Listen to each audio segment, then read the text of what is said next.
हाँ, तो अब देखो चैप्टर सेकंड फेडरलिज्म संघवाद, जैसा कि मैंने आपसे प्रॉमिस किया था कि हर चैप्टर के बाद अपन एमसीक्यूज़ का एक प्यारा सा टेस्ट लेंगे, टॉप लेवल के क्वेश्चन होंगे। हालांकि जो अपन थ्योरी पढ़ ली उसमें सारे क्वेश्चन उसमें ऐड है, लेकिन फिर भी एमसीक्यूज़ कितने बन सकते हैं पूरे अपन इसके अंदर ले लिए हैं। और जिसने ईमानदारी के साथ में इसको कर लिया उसकी बहुत अच्छी प्रिपरेशन होने वाली। एक सिंगल क्वेश्चन आपका नोट्स प्लस ये इसके बाहर नहीं जाएगा। इसके बाद में फिर एक टेस्ट हो जाएगा जो आपका वन लाइनर और लॉन्ग क्वेश्चन का इसके अंदर हो जाएगा, ठीक है। तो आपको टू बी ऑनेस्ट इसका टेस्ट देना है, और जो भी उसके बनते हैं आंसर साथ के साथ आंसर भी दे रखे हैं तो आपको मैच भी करना है और कमेंट करके मुझे ज़रूर बताना है कि आपके मार्क्स कितने आए, ठीक है। फर्स्ट क्वेश्चन है, विच of the following country has a unitary form of government. निम्न में से किस देश की सरकार का रूप जो एकात्मक है? श्रीलंका, बेल्जियम, इंडिया और स्पेन। इन चारों के अकॉर्डिंग श्रीलंका के अंदर एकात्मक सरकार है, यानी यूनिटरी गवर्नमेंट है। ए is the right answer. Question number second, देखो आपको करना क्या है, खुद को वीडियो पॉज करके पहले खुद का आंसर देना है, उसके बाद जैसे मैं बताऊं उसके बाद ईमानदारी से चेक करना है कितने मार्क्स आपके, ठीक है। विच of the following country has not adopted federalism. निम्न में से किस देश में संघवाद नहीं है या फिर संघवाद नहीं अपनाया किस देश ने? ऑप्शन 4 है, इंडिया, भारत, चाइना, ब्राज़ील या फिर यूएसए। सीधी सी बात है, चाइना में अभी भी संघवाद नहीं है, उसने संघवाद को नहीं अपनाया। According to option B is the right answer. Question number 3, the area over which someone has legal authority is known as. वह क्षेत्र जिस पर किसी देश का या क्या किसी का भी कानूनी अधिकार होता है वह क्या कहलाता है? तो सीधी सी बात, वो क्या कहलाता है? 4 ऑप्शन है, फेडरलिज्म संघवाद, डेमोक्रेसी यानी कि लोकतंत्र, या जुरिडिक्शन यानी कि क्षेत्राधिकार, या फिर नन ऑफ दिस इनमें से कोई नहीं। तो सीधी सी बात, वो क्या कहलाता है? जुरिडिक्शन यानी कि क्षेत्राधिकार। C is the right answer. Question number 4, is a coming together federation. एक साथ आने वाला संघ है कौन सा? यूएसए यानी कि अमेरिका, भारत यानी कि इंडिया, और पाकिस्तान या फिर श्रीलंका। कौन सा होगा? जो एक साथ का मतलब यहाँ पर ये कि बहुत सारे जैसे छोटे बड़े देश मिलकर एक बनाते हैं, जैसे मैंने आपको बताया भी था, तो वो यूएसए होगा। भारत तो राज्य है अलग अलग, एक साथ आने वाला नहीं है इसमें। तो भारत एक बड़ा देश है, उसके फिर राज्यों का डिवाइडेशन कर देते हैं, वैसे पाकिस्तान है, वैसे श्रीलंका है। लेकिन यूएसए बहुत सारे छोटे बड़े देश मिलके एक है, ठीक है। बता दिया था मैंने आपको थ्योरी में। ए is the right answer. Question number 5, which of the following countries not example of holding together federation. निम्नलिखित में कौन सा देश एक साथ रहना संघ का उदाहरण नहीं है, पूछा उसने, ठीक है। तो यूएसए यानी अमेरिका, स्पेन, इंडिया और बेल्जियम। देखो भारत में तो रहा जाता है 28 स्टेट सब एक साथ रहते हैं, मतलब उसमें एक पूरी सरकार है। लेकिन ये जो यूएसए के अंदर है ना, इसके अंदर बहुत सारे देश है मिलके एक बड़ी यूनिट बनाते हैं, लेकिन एक साथ नहीं रहते। एक साथ रहने का एग्जाम्पल नहीं है, तो A is the right answer. थोड़ा डिफरेंट जरूर एग्जाम्पल है, बहुत अच्छे से आपको करना है। Question number 6, which is more powerful is in holding together federation. इन संघ को एक साथ रखने में कौन सा शक्तिशाली है? वो स्टेट होता है कि यानी राज्य होता है, फिर सेंटर यानी केंद्र, या फिर बोथ हैव इक्वल पावर्स, दोनों के पास बराबर शक्ति है, या फिर नन ऑफ दिस। बिल्कुल सही आंसर आपका B is the right answer होगा। सेंटर यानी कि केंद्र वो सबसे ज़्यादा पावरफुल होता है। Question number 7, the constitution declared India as a union of states which is based on the principle of. संविधान ने भारत को राज्यों का संघ घोषित किया है जो कि किस सिद्धांत पर आधारित है? ऑप्शन 4 है, कास्टिज्म यानी कि जातिवाद, फेडरलिज्म यानी कि संघवाद, और कम्युनिज्म यानी कि साम्यवाद, और फ्यूडलिज्म यानी कि सामंतवाद, ठीक है। तो भारत राज्यों का संघ है यानी कि संघवाद है भारत के अंदर, federalism. B is the right answer. Question number 8, which of the following is not a subject of the union list. इनमें से कौन सा विषय संघ सूची का नहीं है? फॉरेन अफेयर्स यानी विदेशी मामले, करेंसी यानी मुद्रा, बहुत अच्छे से आपको थ्योरी में लिखा रखा है मैंने, बहुत टॉप लेवल का ये क्वेश्चन है, बैंकिंग या पुलिस, ठीक, सीधी सी बात है, संघ सूची का विषय पुलिस नहीं है। D is the right answer. Question number 9, which one of the following subject is include in the state list. इनमें से कौन सा विषय राज्य सूची में शामिल हैं? ठीक है, एग्रीकल्चर, कृषि, फॉरेन अफेयर्स, विदेशी मामले, बैंकिंग और करेंसी। आपको अभी जस्ट पीछे पता चल गया होगा, एग्रीकल्चर राइट आंसर होगा। कृषि राज्य सूची के अंदर शामिल है, बाकी तीनों सब उसमें केंद्र सॉरी मतलब यूनियन लिस्ट के अंदर शामिल है, ठीक है। Question number 10, the subject that do not fall in any of the 3 list come under. ठीक है, वह विषय जो तीनों में से किसी भी सूची में नहीं आता। ऑप्शन 4 रेजिडेंट लिस्ट यानी कि रेजिडेंट लिस्ट का मतलब होता है अवशेष शक्ति, लोकल गवर्नमेंट यानी स्थानीय सरकार, यूनियन लिस्ट यानी संघ सूची, और डिस्ट्रिक्ट मजिस्ट्रेट यानी कि जिला मजिस्ट्रेट बोल दो चाहे जिला न्यायाधीश बोल दो। ऑप्शन होगा आपका ए यानी अवशिष्ट सूची, तीनों सूचियों में नहीं आती। ठीक है, अवशिष्ट सूची वो होती है जो तीनों सूचियों के अलावा होती है, ठीक है, तीनों सूचियों के अंदर वो नहीं आती, तो इसमें अवशिष्ट हो जाएगा। A is the right answer. थोड़ा डिफरेंट लेवल का है लेकिन आपको ये भी याद करना है। Question number 11, which of the following subjects is included in the concurrent list, यानी कि निम्न में से कौन सा विषय समवर्ती सूची के अंतर्गत आता है? फॉरेन अफेयर्स, विदेशी मामले, ट्रेड, व्यापार, एजुकेशन, शिक्षा और पुलिस। सीधा आंसर क्या है? एजुकेशन, शिक्षा। ये दोनों कंकर्रेंट लिस्ट का मतलब राज्य और स्टेट और सेंटर यानी केंद्र दोनों में आता है, इसलिए इसको एजुकेशन को समवर्ती सूची में रखा है, कंकर्रेंट लिस्ट के अंदर रखा है। क्वेश्चन नंबर 12, इंडियन फेडरेशन है भारत संघ में क्या है? कितने स्टेट, कितने यूनियन टेरिटरीज है? बहुत अच्छी सिमेट्रिक का एक वीडियो बना रखा है, तो इजीली आपको याद होगा। 25 स्टेट्स एंड 7 यूनियन टेरिटरीज, यानी कि 25 राज्य और 7 केंद्र शासित प्रदेश, या फिर 33 स्टेट्स एंड 5 यूनियन टेरिटरीज, यानी 33 राज्य और 5 केंद्र शासित प्रदेश, या 27 स्टेट्स एंड 11 यूनियन टेरिटरीज, यानी कि 27 राज्य और 11 केंद्र शासित प्रदेश, या फिर 28 स्टेट्स एंड 8 यूनियन टेरिटरीज, यानी कि 28 राज्य और 8 केंद्र शासित प्रदेश। बिल्कुल सही सोचा आपने, D is the right answer, D इसका आंसर होगा। Question number 13, which is the most diverse country in the world according to language? भाषा की दृष्टि से विश्व का सबसे विविध यानी कि डिफरेंट देश में से कौन सा है? यूएसए, अमेरिका या ब्राज़ील, इंडिया, भारत, ऑस्ट्रेलिया? तो सीधी सी बात है, भारत में सबसे ज़्यादा भाषाएं बोली जाती है, 22 भाषाओं को मान्यता प्राप्त है, यानी C is the right answer. Question number 14, how many other languages are recognised as scheduled language by the constitution of India beside Hindi? Bharat के संविधान द्वारा हिंदी के अलावा कितनी भाषा, अन्य भाषाओं को अनुसूचित भाषाओं के रूप में मान्यता दी गई है? 20, 21, 18 और 19। तो हिंदी के अलावा की अगर बात की जाए तो वो है 21, क्योंकि हिंदी समेत कितनी हो जाएंगी? 22, तो B is the right answer. Question number 15, as per language policy of government of India which one of the following statement is true regarding the status of Hindi language? भारत सरकार की भाषा नीति के अनुसार हिंदी भाषा की स्थिति के संबंध में निम्नलिखित में से कौन सा कथन सही है? ठीक है, फर्स्ट ऑप्शन है Hindi has been accepted as the mother tongue of all the Indians. Hindi को सभी भारतीयों की मातृभाषा के रूप में स्वीकार किया गया है। Hindi is a official language, Hindi राजभाषा है। Hindi is our national language, Hindi हमारी राष्ट्रीय भाषा है, या फिर नन ऑफ दिस, इनमें से कोई नहीं।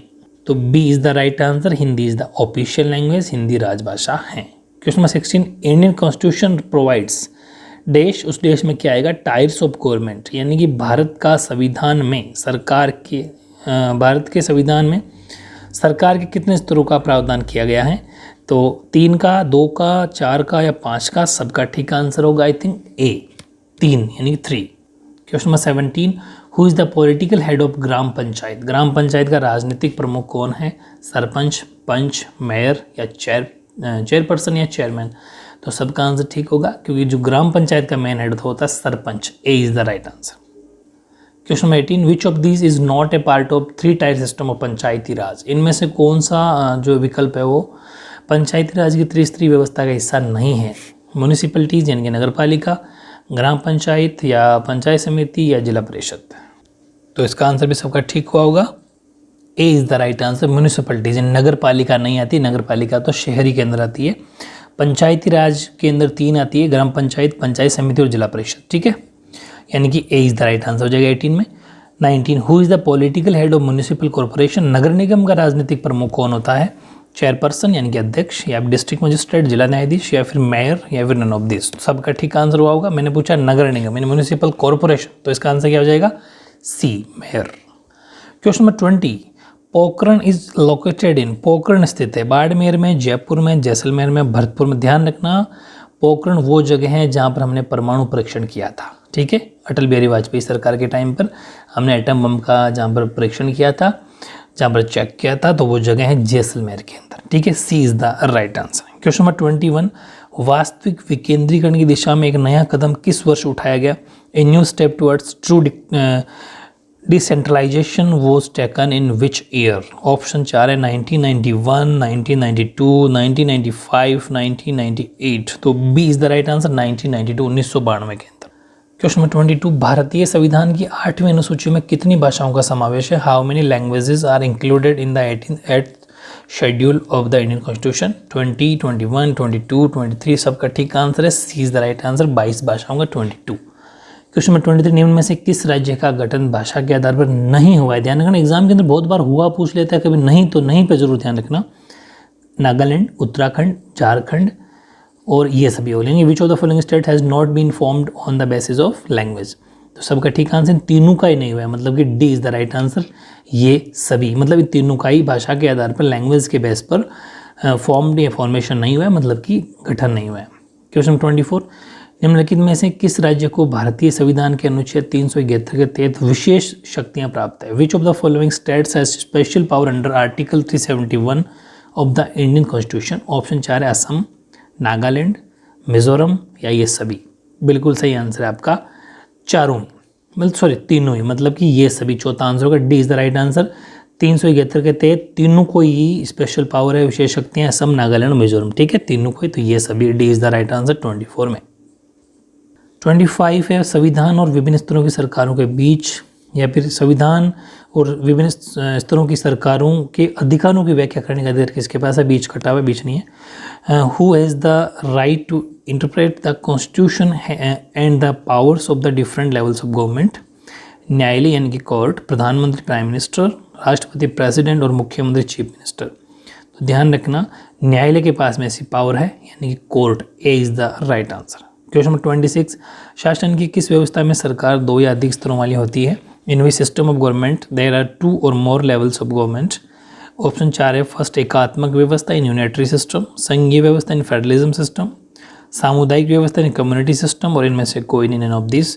तो सबको पता है 2 या 2 से अधिक स्तर वाली सरकार कौन सी होती है, संघीय व्यवस्था इनकी फेडरलिज्म सिस्टम, यानी कि B is the right answer. Question number 27, संघात्मक शासन प्रणाली में अधिकारों का विभाजन होता है। In a federal system of government the division of rights in done by first option में केंद्र एवं राज्यों के बीच, between the centre and the states. एक राज्य एवं अन्य राज्यों के बीच, between one state and other states. व्यवस्थापिका एवं कार्यपालिका के बीच, between the legislature and the executive. व्यवस्थापिका एवं न्यायपालिका के बीच, between the legislature and the judiciary. सबका आंसर ठीक है। संघात्मक शासन प्रणाली के अंदर फेडरल सिस्टम के अंदर केंद्र एवं राज्यों के बीच, between the centre of the states, ठीक है। A is the right answer. Question number 28, सन 1947 में भारत में किसकी स्थापना हुई। Who was established in India in 1947। Option 4 है राजतंत्र, मोनार्की, डेमोक्रेसी यानी लोकतंत्र, या भाषा and language, none of this. उनमें से कोई नहीं। सबको पता है 1947 में आज़ादी मिली और उसी दिन हमारे देश के अंदर लोकतंत्र यानी कि डेमोक्रेसी की स्थापना हुई। तो B is the right answer 28 में। 29, निम्नलिखित में से कौन सा संघीय राज्य नहीं है। विच of the following is not A federal state, या फिर यूनियन स्टेट, एक ही बात है। तो सॉरी फेडरल स्टेट, हाँ फेडरल स्टेट का जरूर ध्यान रखना भाई। तो दिल्ली, मणिपुर, राजस्थान, तेलंगाना।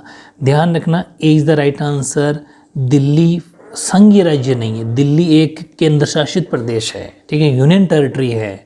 जबकि बाकी तीनों संघ से, मतलब संघ से जुड़े हुए 28 राज्यों में शामिल है, चाहे मणिपुर हो, चाहे तेलंगाना हो, चाहे राजस्थान हो। लेकिन दिल्ली राज्य नहीं है, मतलब सेपरेट स्टेट नहीं है, वो भी केंद्र शासित यानी केंद्र के अंडर में आता है, केंद्र शासित प्रदेश है, union territory. A is the right answer. बहुत टॉप लेवल का क्वेश्चन है, ध्यान रखना। 29, ठीक है।